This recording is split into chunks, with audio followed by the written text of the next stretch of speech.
The CBS Radio Mystery Theater presents...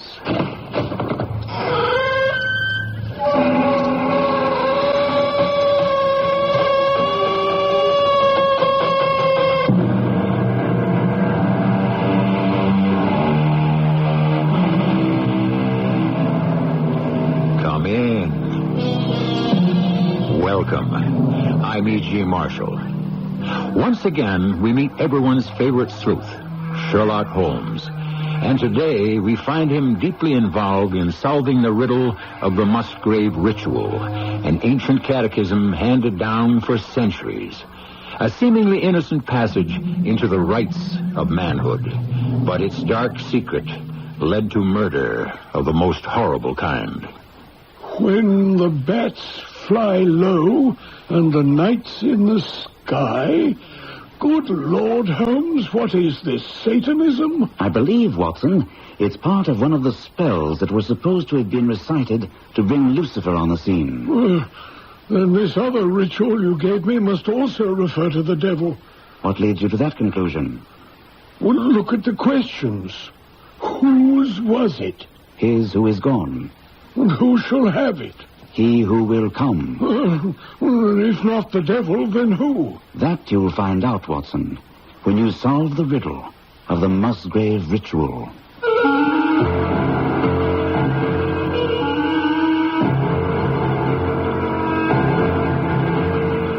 Our mystery drama, The Musgrave Ritual, was adapted from the Arthur Conan Doyle classic, especially for the Mystery Theater, by Murray Burnett, and stars Gordon Gould. I'll be back shortly with...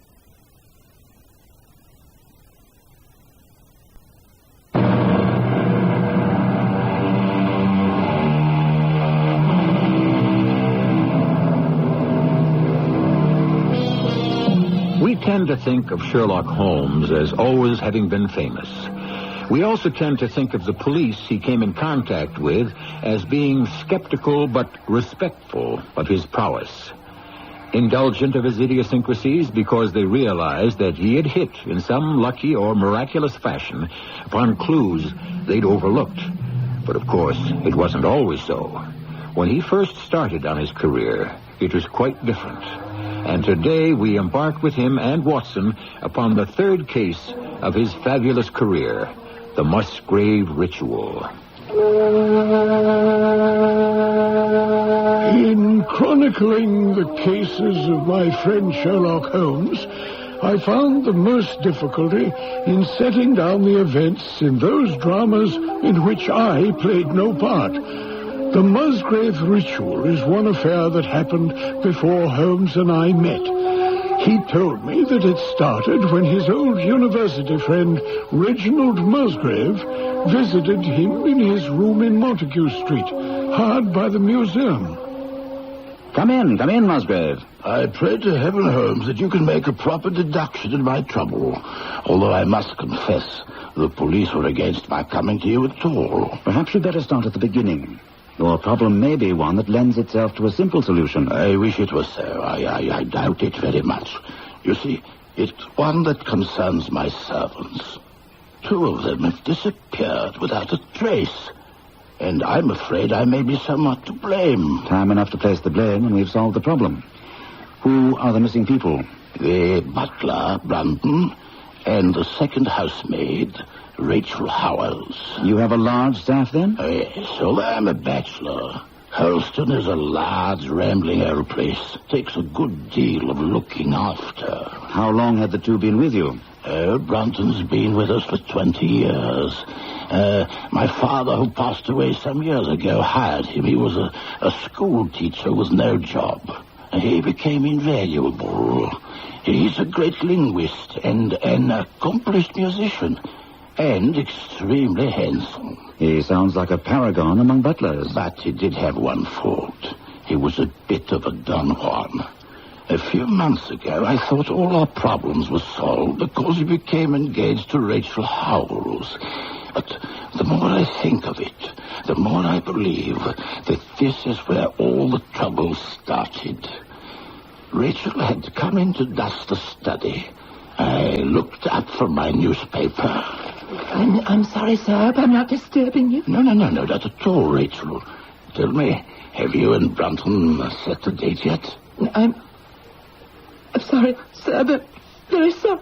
I shouldn't burden you with my troubles. My dear child, I don't understand. It's all off between me and Brunton. He's found someone else. What?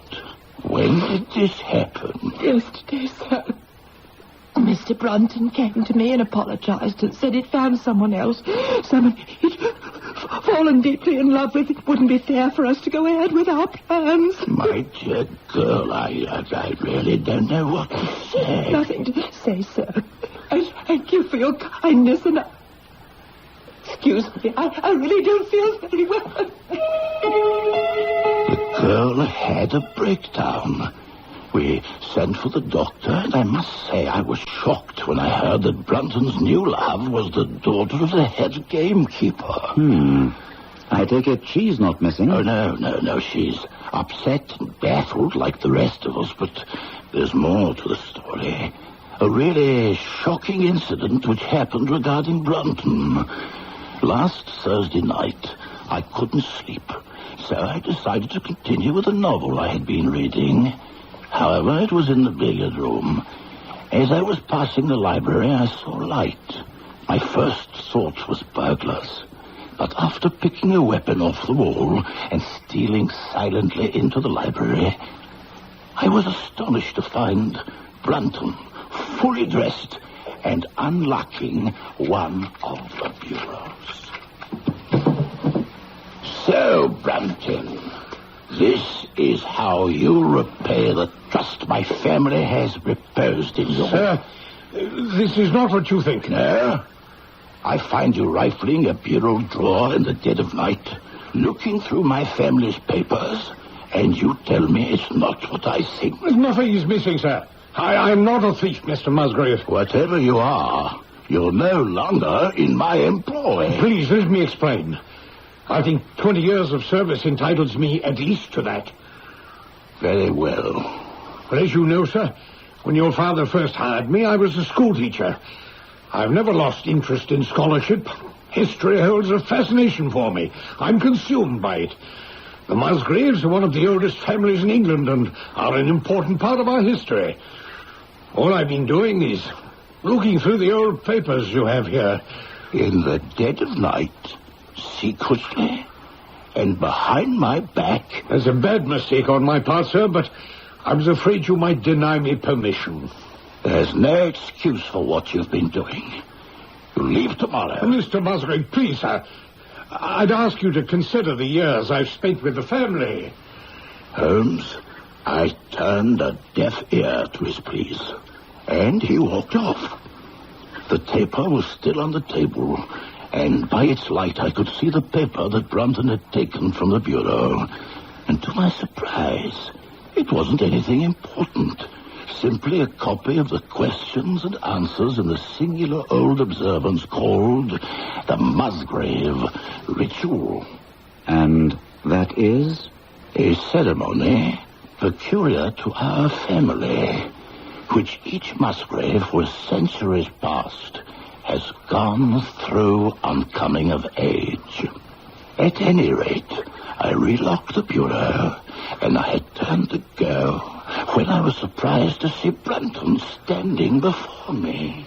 Mr. Musgrave, I've always been a proud man. I can't bear disgrace, sir. Disgrace will kill me. Believe me, my blood will be upon your head if you drive me to despair. If you cannot keep me after what has passed, then let me give notice and leave in a month. A month is too long. Take yourself off in a week and give whatever reason you like. Only a week, sir. A fortnight, say at least a fortnight. A week? And consider yourself fortunate that I have been this lenient. The trouble with presenting an accurate picture of Holmes' cases in which I wasn't involved lay in working from Holmes' notes, which were sketchy at best, and in a peculiar shorthand, which I sometimes found baffling. In this case of the Musgrave ritual, I found it necessary to ask him what part the police had played. The police? My dear Watson, remember, they weren't Scotland Yard, and I dealt with a Sergeant Davies of the County Constabulary. He was somewhat less than enthusiastic. Well, now, Mr. Sherlock Holmes, Mr. Musgrave thinks the world of you, and he's asked me to give you every assistance. And I appreciate that, Sergeant. Would you mind telling me if you've reached any conclusions? We most certainly have, Mr. Holmes. And I know that the simple professional solution doesn't please you amateurs. And your conclusions, Sergeant? Brandon was quite a slippery character. And once Mr. Musgrave caught him red-handed, so to speak, he knew the jig was up, and he took off. Now, we've got bulletins out all over England and the continent for him. He'll turn up. I see. And the girl, Rachel? Well, no, that was a pretty piece of acting. Brunton must have been serious about her all along and just used the engagement to the gamekeeper's daughter to cover his traces. Meanwhile, she acted heartsick and then ran off after him to meet him somewhere. Well, Mr. Holmes, that ties everything up nice and neatly, eh? There are a few questions. You describe Brunton as a slippery character, meaning that he had been engaged in acts of thievery before? Oh, yes, of course. Then how do you account for the fact that Mr. Musgrave says that in 20 years he'd never once missed anything of value? Neither cash nor jewels. Hurst's a very large place, Mr. Holmes. I suspect that if Mr. Musgrave were to take inventory, he might change his tune. So you have it marked as a case of theft and flight? That's what our experience tells us. Now, don't you agree? I think it may be a little more complicated than that. On the train up here, Mr. Musgrave told me you were very thorough in checking Rachel Howell's footprints. Oh, yes. We traced them right across the lawn to the edge of the pond, then on to the gravel, which leads out of the grounds. That was good work. Thank you, sir. And this leads you to believe that Rachel Howell left the grounds? Of course, sir. Don't you? Yes, Sergeant, I do. Only Musgrave also told me you had the pond dragged and fished up a linen bag containing a mass of old rusted and discolored metal and several pebbles. That's so. Now, at first we thought the poor girl might have done away with herself, and that... Surely she wouldn't have thought of killing herself if she were going to join her lover. That was before we hit upon our solution. You see, before we knew she went off. I see.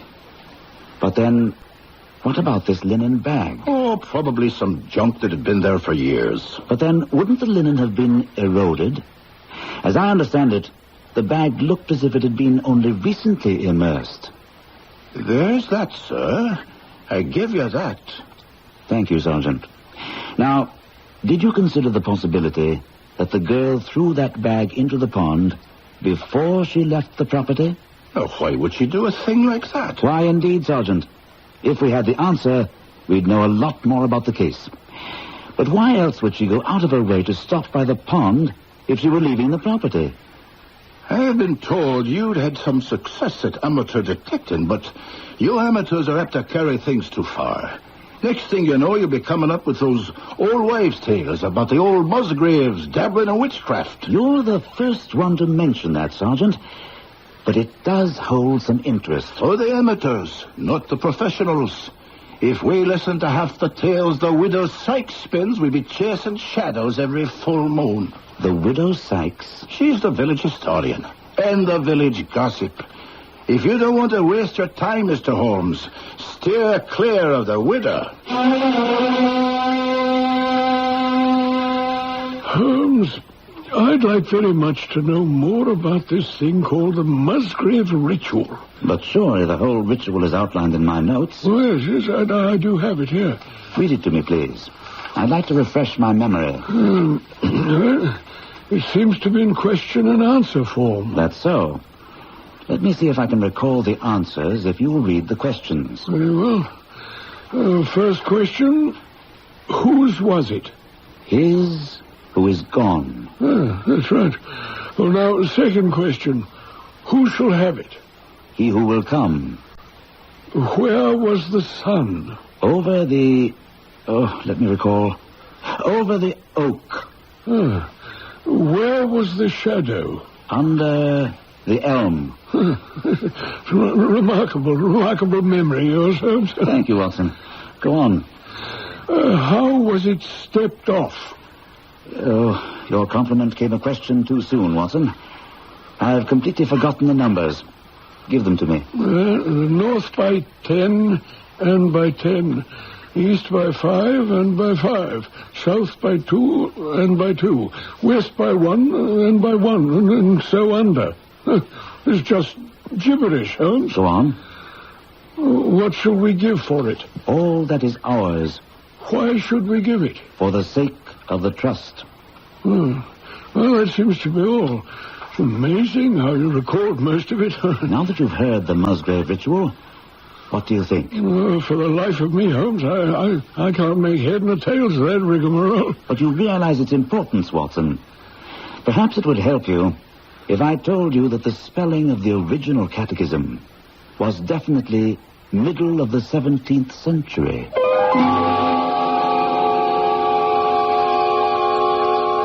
The secret of Sherlock Holmes' unparalleled fascination for readers was that he not only amazed Watson, but also his readers. Once you embark upon an adventure with the famous sleuth, you eagerly join in the chase, whether it be to hunt down a criminal or solve a riddle. And in some cases, both. We'll find out which this was in Act 2.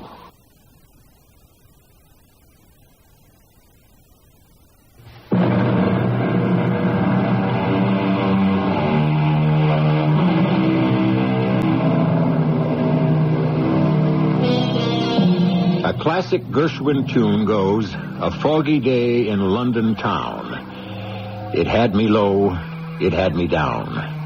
Whenever I hear it, I can't help thinking that fog and London and Sherlock Holmes make for one of the most exciting combinations in all of literature.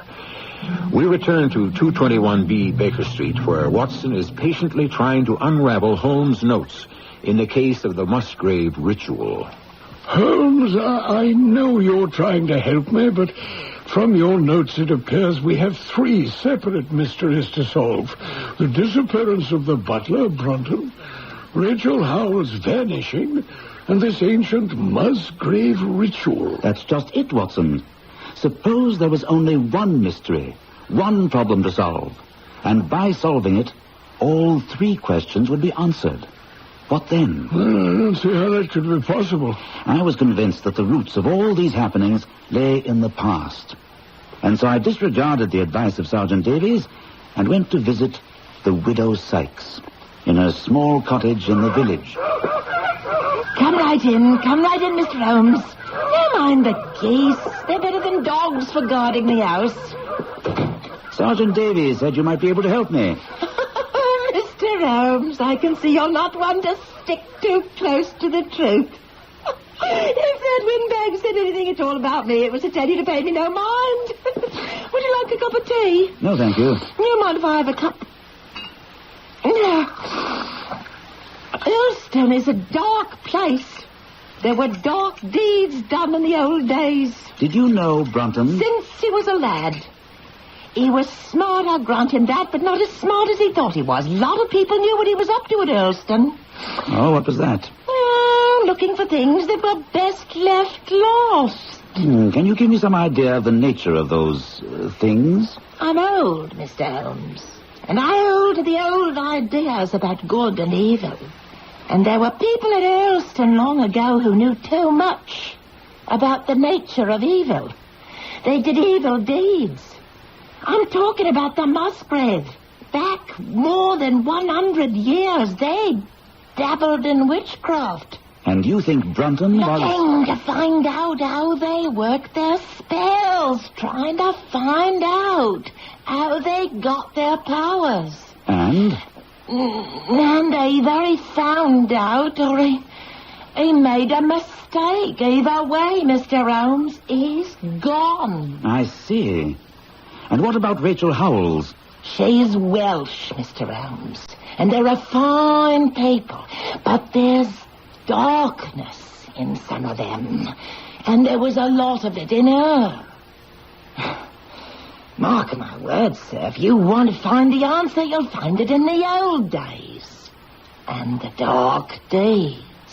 Thank you, Mrs. Sykes. You've been most helpful. You really mean that? I do. Then you believe in witchcraft? No, but I share your belief that the answer to the mystery lies in the past. I know this must seem a nuisance to you, Holmes, but really, your notes leave a good deal to be desired. No need to apologize, Watson. As my biographer, you have every right to ask questions. Go back to the ritual, Watson. You were on the right track there. Ask yourself why Brunton should be so anxious to master this old formula. I cannot imagine. That's because there's no guile in you, my dear friend. Obviously, Brunton expected some personal advantage from it. What was it, then? And how had it affected his fate? Holmes, I haven't the foggiest. If you continue reading, you'll find that I went back to Hurlstone and sought out Reginald Musgrave. Here you've been looking for me, Holmes. You'll forgive me, Musgrave, if I say that this butler of yours appears to me to have been a very clever man, and to have had a clearer insight than 10 generations of his masters. I hardly follow you. His avid interest in the Musgrave ritual. But the ritual has no practical importance. On the contrary, it seems immensely practical, and I shall need your help in proving it. First, that magnificent old oak tree on the left-hand side of the drive. Was it standing when your ritual was drawn? In all probability, it was there at the Norman Conquest. It has a girth of 23 feet.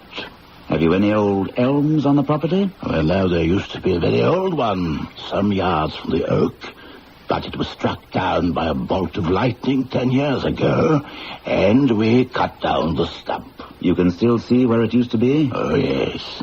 I should like to see where it grew. All we have to do is step outside.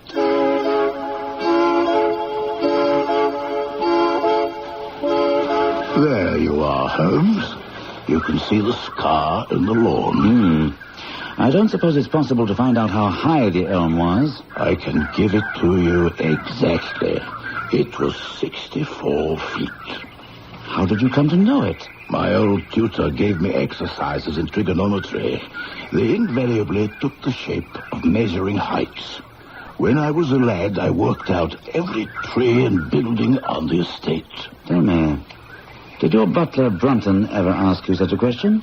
On my word, Holmes, I don't know how you ferreted that out.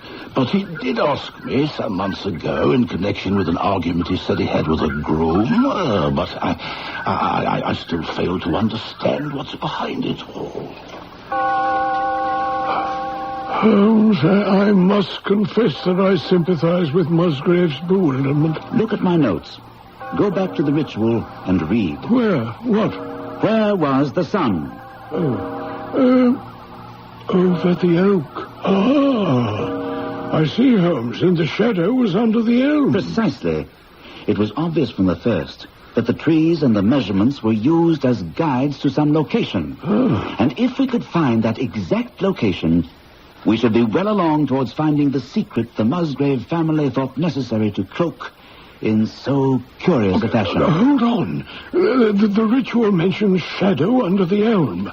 Now, that must mean the far end of the shadow. Otherwise, they would have chosen the trunk as a guide. Excellent, Watson. But how in the world would you measure the shadow when the elm is no longer there? Oh, come, Watson. I know if Brunton could do it, I could also. I went with Musgrave to his study and found 2 lengths of a fishing rod which measured exactly 6 feet. Then I whittled myself a peg to which I tied a long string with a knot at each yard. And then we went back to the elm. I see the sun is just grazing the top of the oak, which is fortunate for us. Now, this is the spot where the elm stood, Musgrave? Right there, Holmes. We put the fishing rod in place, so, and lay out the peg along the lines of the shadow. And we see that it comes to exactly 9 feet. And my mathematical training tells me that if a rod of 6 feet throws a shadow of 9 feet, then a tree of 64 feet will throw one of 96. Correct. Let's get back to the oak and pace out the measurements step by step.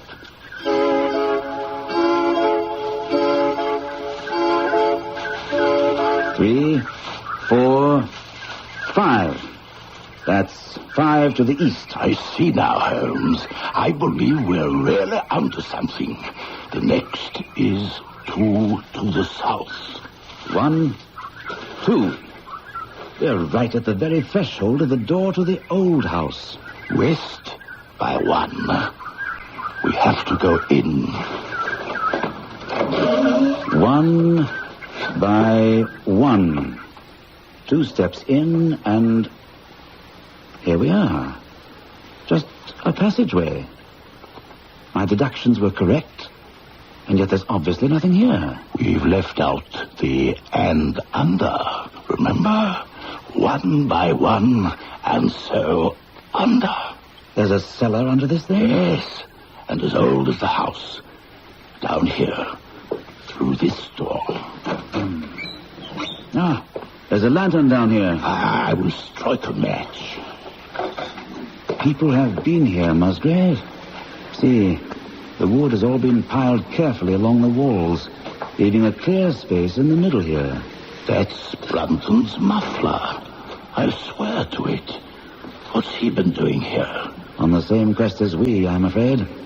There's a stone with a rusted iron ring in the center. Holmes, let's have it up. By all means, Musgrave.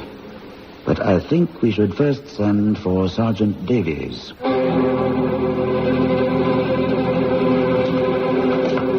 now, Mr. Holmes. Think we found something, have we? Did you bring anyone with you, Sergeant? I think I can handle this by myself. I hope you're right. All right, sir. What do you want me to do? Help us lift this flagstone. Right, you are. Let's get a grip on the ring. And here.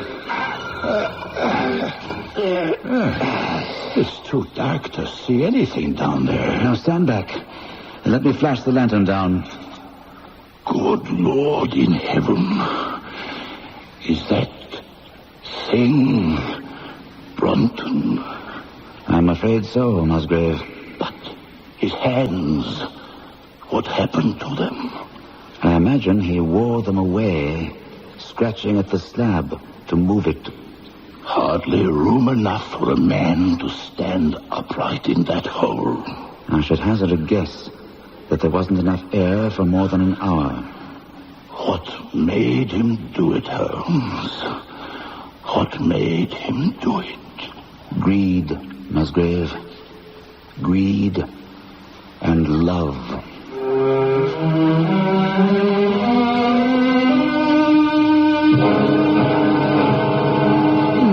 Surely that wasn't all, Holmes. Far from it. I was as disappointed as you when we uncovered the body of Brunton, and we're still faced with several unanswered questions. When the police took Brunton's body out of that hole under the cellar, they also found a chest. With buried treasure? Empty. I knew it was empty when Sergeant Davies, with a great many flourishes, brought it to Musgrave's study to open it.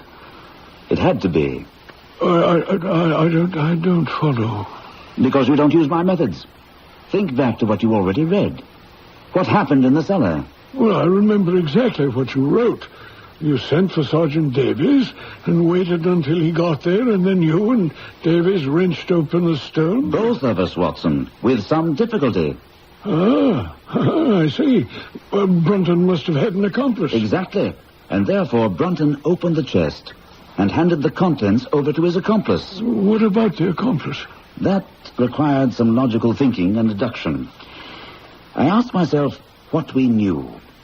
First, that Brunton had solved the riddle of the ritual. Secondly, he'd located the place and found that flagstone was too heavy for him to lift. Where could he find help? From outside? Too risky. Even if he could find someone he could trust. He had to have someone inside the house. But who? Rachel Howells. Of course. But remember, he had jilted the girl. How would he then proceed to enlist her help? From the picture you've given me as to the kind of rogue he was, I imagine he would have attempted to convince her that he still loved her. You hit it, Watson. I tell you, I could see the action as if I myself were a witness. Brunton, slipping upstairs to her room late at night and tapping softly on the door.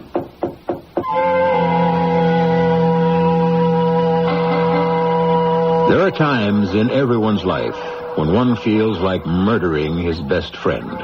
And Sir Arthur Conan Doyle tells us that this was one of the times that Watson could cheerfully have killed his friend Holmes, because Holmes broke off his narrative to fill a pipe. But he did continue, and so will we, right after these messages.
Sir Arthur Conan Doyle isn't noted as an author who writes cliffhangers, but we must remember he penned the longest cliffhanger of all time when he left Sherlock Holmes and Moriarty dangling over the Reichenbach Falls for 3 years before resurrecting him. And now, in explaining and filling out his notes on the Musgrave ritual, he'd left Watson waiting while he filled his pipe, before picking up the narrative where he'd left off, with a soft tapping on Rachel Howell's door in the dead of night. Who is it? It's Richard. Richard? What do you want? To talk to you. Go away. Rachel, please. It's important. To you or to me? To both of us. To our life together. Please, open the door. All right. But just for a moment. Thank you, Rachel. Why'd you close the door? If you think you... Rachel, I'm here to ask you to forgive me. I treated you shamefully. Oh, it took you until tonight to realize that? No, I knew it all along, but I'm a weak man, you know that. And she tempted me. This isn't a church. My room is no place to bare your soul. What do you want? Why are you here? I want you to promise to come away with me, to start a new life together as my wife. What? I mean it, Rachel.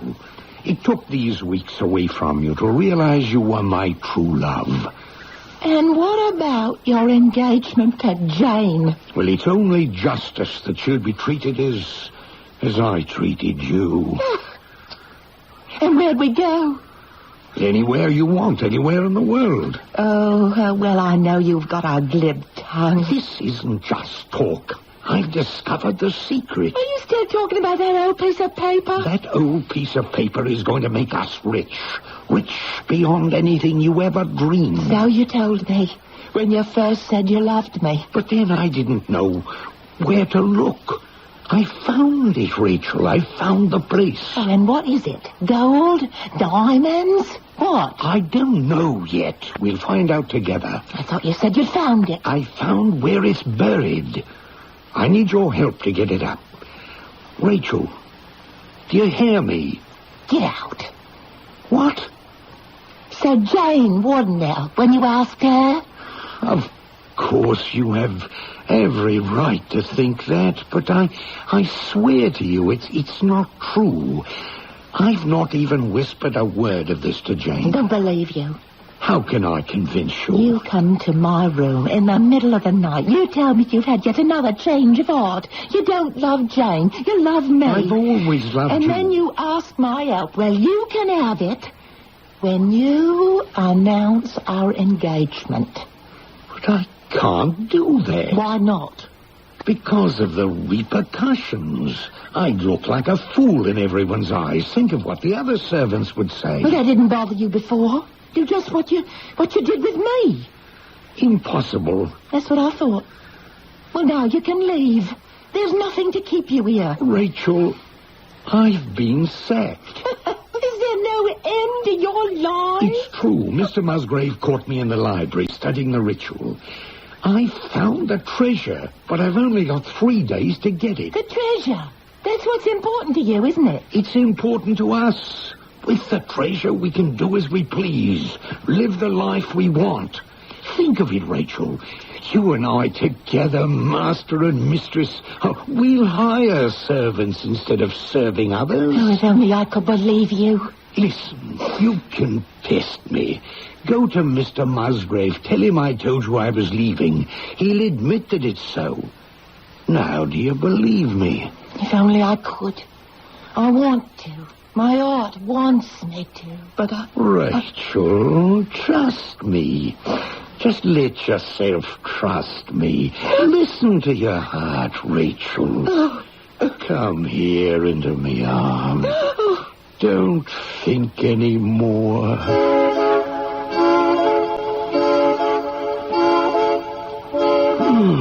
My word, Holmes, you made me actually see it. It's just as if you were there. The science of deduction, Watson. Now, we have Rachel enlisted firmly on Brunton's side. They don't have much time, so I suspect that the very next night, Brunton and Rachel crept down to the cellar, very cautiously and quietly, and... All right, here we are, Rachel. But there's nothing in this old cellar except logs and wood. That's what everyone thinks.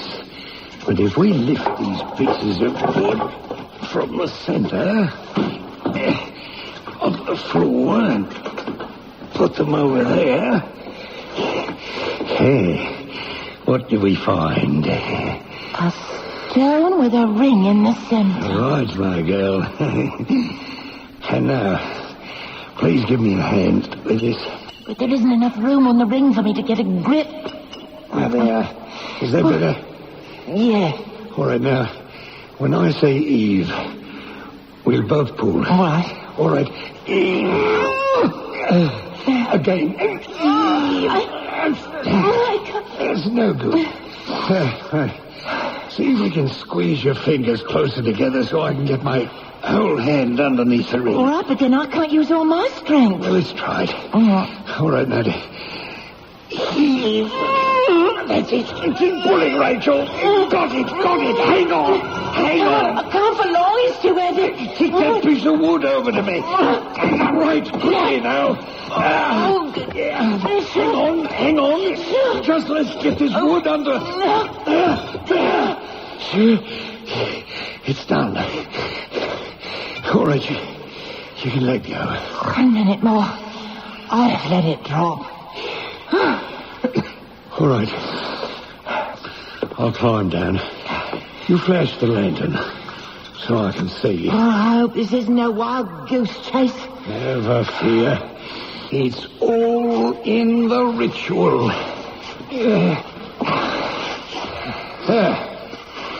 The light. The chest. See the chest? Yes, I see it. It's locked. But the wood is rotted. There, I have it. Here. Hold it for me. I'll pass it up to you. What is it?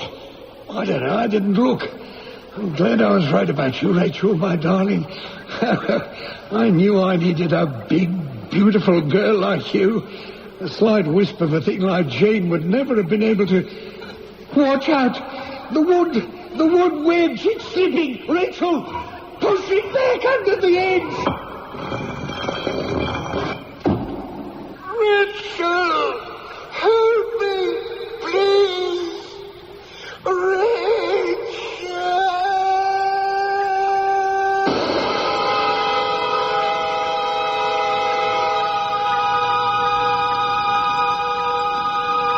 heavens, Holmes. What a horrible picture you paint. Horrible? Certainly. But that must have been the way it happened, Watson. That explains her behavior with Musgrave when he questioned her the next day about Brunton's whereabouts. You recall she became hysterical and was almost incoherent. No wonder. That's a picture I can never quite get out of my mind. I still sometimes see that woman's figure dashing out of the cellar and up the stairs, clutching the treasure. Was it chance that the wood wedge slipped?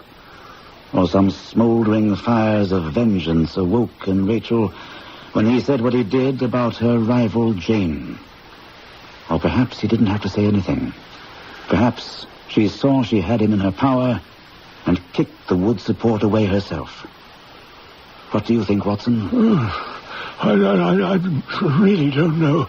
But does it matter? Unanswered questions nag at me. Holmes, aside from the fact that I know what happened to Brunton and why, I'm still at a loss about the treasure. Come, Watson. You know exactly what happened to it. Look at the facts. Well, I assume from your notes and what you've told me that Rachel discovered it was worthless and threw it in the pond before she ran away. That's half right. Half? But didn't you tell me that all that was found when they dragged the pond was a linen bag with some old worthless metal in it? Rachel did indeed throw the bag in the pond, but the contents were far from worthless. Oh, dear. I'll never get this straight. You will if you hang on to your original hunch. The answer lay in the ritual and the coins that were found in the chest. Are you playing quite fair with me, Holmes? That's a shrewd question, Watson. I should have added that part of the answer lies in the history of the Musgrave family. They were staunch cavaliers opposed to the Roundheads. That doesn't help much. What was the first question in the ritual? Whose was it? And the answer was, his who is gone. That can only refer to one person, Charles I. Remember the coins? Well, I see that now, but still... And the ritual continues, who shall have it? Watson, you can give me the answer. Yes, he who will come. Well, that could be anybody. No, Watson. It could be only one person. Charles II, whose advent was already foreseen. Watson, the treasure was the crown of the Stuarts. But how was it that Charles did not get his crown when he returned? The only explanation is that the Musgrave who held the secret died suddenly, and by some oversight left the ritual to his descendant without explaining the meaning of it.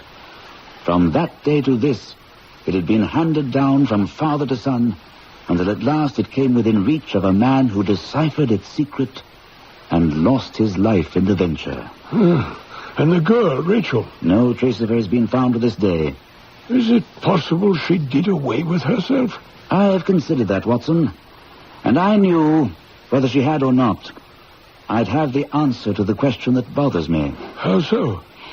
It stands to reason that if Rachel Howells committed suicide, then the wood wedge must have slipped, and she couldn't stand the guilt and remorse she felt because she did nothing to help Brunton. If, on the other hand, she didn't kill herself, then she must have felt justified in taking her terrible revenge and making a successful escape.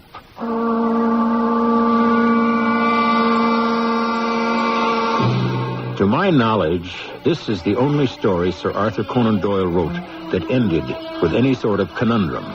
And this one, about whether Rachel Howells deliberately entombed her former lover or was unable to prevent a horrible tragedy, can surely take its place alongside the justly famous The Lady or the Tiger.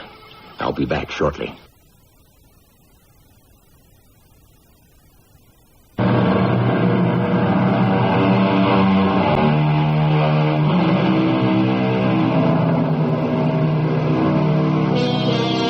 The question about Rachel Howells, and did she or didn't she commit suicide, is most intriguing, and each of you undoubtedly has his or her own answer. I lean to the theory that it was deliberate, because Conan Doyle and Holmes make much of her dark, Celtic, passionate background. And I'm a firm believer in the old adage, hell hath no fury like a woman scorned. Our cast included Gordon Gould, Court Benson, Marion Seldes, and Bernard Grant. The entire production was under the direction of Hyman Brown.